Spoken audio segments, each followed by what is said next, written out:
sana. Wajua mume akipata mke shekhe, basi uona kwamba yale mambo yake yametimia. Lakini sasa miaka inaenda, wameoana vizuri. Cha ajabu ni kwamba huyu bwana hajamwambia mkeo hata siku moja, hebu twende kule nyumbani tukasalimia wazazi kule kwa mke nyumbani.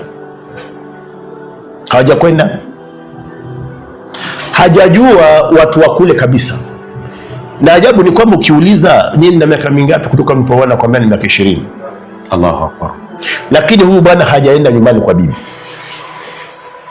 na bibi sasa anakuwa amekasirika, kwa sababu akiangalia kule watu wanaisha kufa, wengine wanazaliwa, lakini huyu mume hata kushughulikia masala kama haya. Sheikh Makidudu, ni labda nikuulize, hali kama shekhe unaichukulia vipi shekhe? Huyu bwana huwa hajampenda yule mke.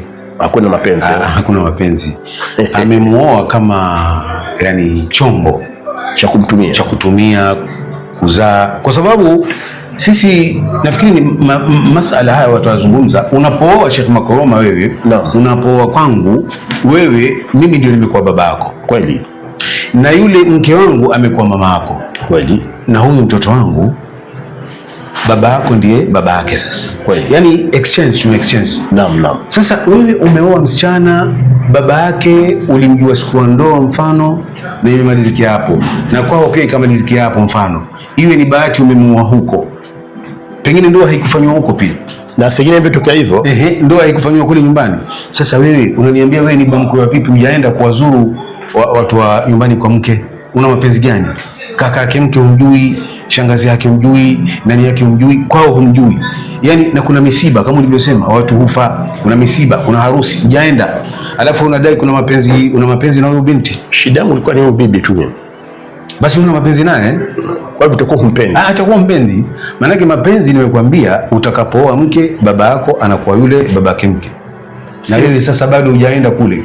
Kwao ni kwenu. Sheka simpendi vipi, na namvisha, yuwala, yuanenepa, anazalia watoto, yani ana maisha mazuri. Unajua kuna undugu ni mara mbili, undugu wa damu na undugu wa ukwe. Kweli. Na ndio sababu hapa Mtume sallallahu alaihi wasallam, Mtume kaoa paka Mayahudi. Kweli. Katika vita vya 5 vya Bani al-Mustaliq. Naam. Ghazwatul Muraisiyah. Hii ilikuwa ni vita baina ya Waislamu na Mayahudi. Lakini hakutokea vita. Ghanima zilizopatikana au zile vitu vilivyopatikana, ngawira pia wanawake walipatikana. Huyu mwanamke na bila shaka ni Juwairia wa hapa kwa Bani Mustaliq. Mtume sallallahu alaihi wasallam yule alipewa kama ngawira, alafu alipopewa akataka awe huru ili amuoe.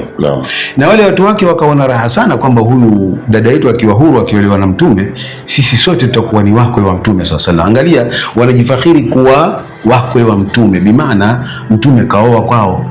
Yani bimaana ukioa kwa watu, wewe umekuwa katika jamaa yao, umekuwa familia pale, kwa sababu umekuwa ndugu katika ukwe. Sasa leo unaniambia wewe umependa mke, lakini baba yake huna kazi naye, kwao pia hutakupaona, yani unaalikwa vitu lakini huendi. Kwa hivyo Sheikh Makidudu, tunasema kwamba alala waume wakioa mabibi waweze kujua familia kule kwa sababu usipokwenda kule, kwanza hutajua familia kule.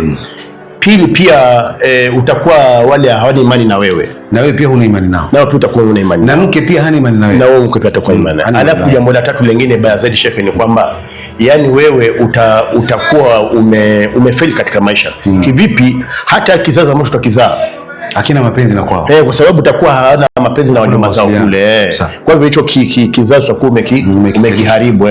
Kwa hivyo hala waume wakioa mabibi mara kwa mara waweze kwenda kwa wakwe zao kuwasalimia. Kwa hivyo wapo Sheikh Musa, hao waume wa hivyo wapo, wengi tu, wengi tu. Asiona kwamba kuna mapenzi hapo, si kwamba ni mali, kwamba labda kutaka 20,000 na ule, hata si wengine ni karibu kabisa, lakini hataki kwenda. Iwe ni mbali shehe, wewe ni atakavyokuwa lazima wewe kule kwa mkeo. Napeleleza mume wa hivi, mimi na nyongeza tu hivi, mume wa hivi ataoa mke mwingine, lakini itakuwa ni mapenzi yote yako kwa huyu mke mwingine, huyu wa pili, kuliko huyu, kwa sababu huyu atakuwa amemweka tu ni kijakazi chake, lakini huyu ndiye mke wake hasa, huyu wa pili. na utapata huyu mke wa pili kwao anaenda anaenda.